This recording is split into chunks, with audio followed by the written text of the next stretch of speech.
First stop, ang resort na to na bukod daw sa may magandang beachfront, may pambatong seafood dishes pa. Ang surahan o mas kilala bilang unicorn fish ay masagana sa karagatan ng Humalig. Madalas itong iahawin. Minsan na may kinukulob o steamed. Ipinapato ang sariwang surahan sa ibabaw ng tanglad na sinamahan ng bawang, sibuyas at paminta.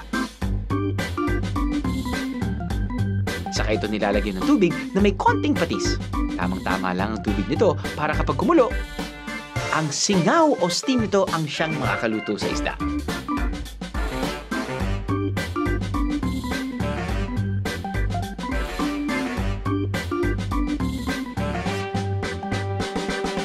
Hindi na siguro ako paulit-ulit kapag fini-feature namin different types of seafood dahil nandito tayo ngayon sa tapat ng beach, diba?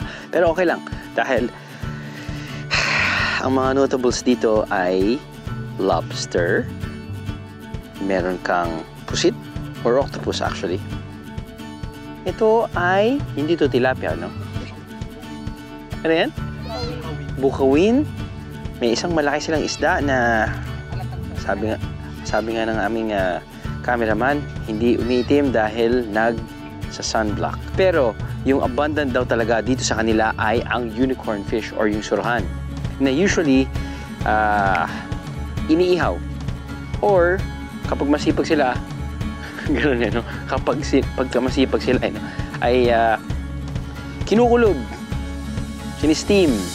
Alam mo usually, di ba, parang ginagawa natin kapag nagluluto yung isda. Foil, steam, ilalagay natin ng kamatis, sibuyas, tapos i-steam natin. Pretty much ganun yung ginagawa nila dito. Alimango, different types of fish pa.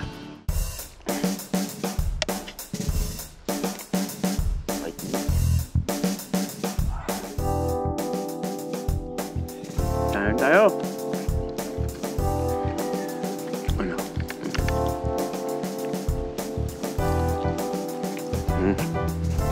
Tamis?